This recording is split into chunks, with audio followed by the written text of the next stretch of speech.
एक घना और विशाल जंगल था। उस जंगल के बीचों बीच एक पुराना विशाल बरगद का पेड़ खड़ा था, जिस पर कालू नाम का एक कौवा रहता था। कालू बड़ा ही अहंकारी और जिद्दी था। उसे हमेशा लगता था कि जंगल में उससे ज्यादा समझदार कोई नहीं है और जो वह सोच ले वही सही होता है। एक दोपहर कालू आसमान में उड़ रहा था। उसे बहुत तेज भूख लगी थी। वह कुछ खाने की तलाश में था कि तभी उसकी नज़र एक ऊंची पहाड़ी की चोटी पर पड़ी। वहां कुछ चमक रहा था। पास जाकर देखा तो वह कोई फल या दाना नहीं, बल्कि किसी इंसान का गिरा हुआ कीमती सोने का हार था।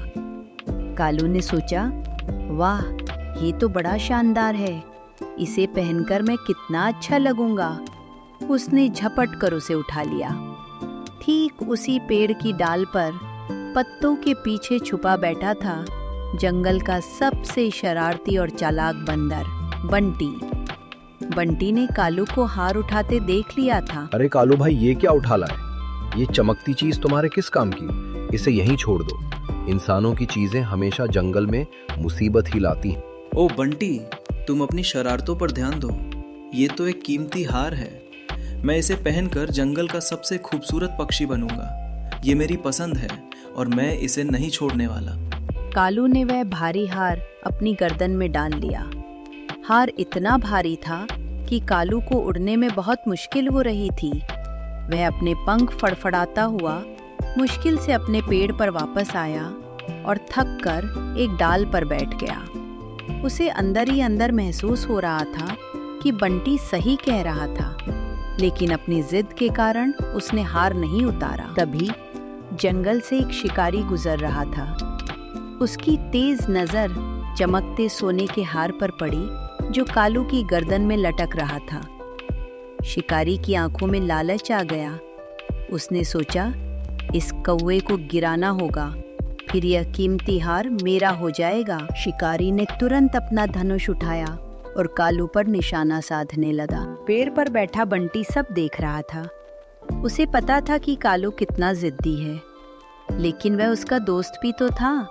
बंटी ने जोर से चिल्लाया, कालू भागो, शिकारी तुम्हें मारने आ रहा है। कालू ने उड़ने की कोशिश की, लेकिन वह भारी हार उसके पंखों को जकड़े हुए था। कालू घबरा गया।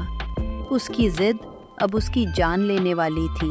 बंटी ने तुरंत अपनी शरारती बुद्धि का इस्तेमाल किया। वह एक डाल से दूसरी डाल पर उछलता हुआ शिकारी के पास पहुंचा। उसने शिकारी की टोपी झपटी, उसके कंधे से पानी की बोतल गिराई और फिर तेजी से भागकर एक ऊंची डाल पर चढ़ गया और वहां से शिकारी का ध्यान भटक गया। वह गुस्से में बंटी को पकड़ने की कोशिश करने लगा। उसी पल बंटी ने चिल्लाकर कहा, कालू, अपनी जिद छोड़ो, ये हार फेंक दो और भागो। मौत सामने देखकर कालू को अपनी गलती का एहसास हुआ। उसने बिना सोचे समझे अपनी गर्दन हिलाई और वह भारी हार नीचे झाड़ियों में फेंक दिया। हल्का होते ही कालू फुर्र से उड़कर आसमान में बहुत ऊंचाई पर चला गया। कालू वापस नीचे आया और उसने बंटी से हाथ जोड़कर माफी मांगी। उसने कहा, बंटी भाई, तुमने मेरी जान बचाई और मुझे एक बहुत बड़ा सबक सिखाया। मेरी जिद ने मुझे मुसीबत में डाल दिया था। अब मैं कभी ऐसी बेकार की जिद नहीं करूंगा।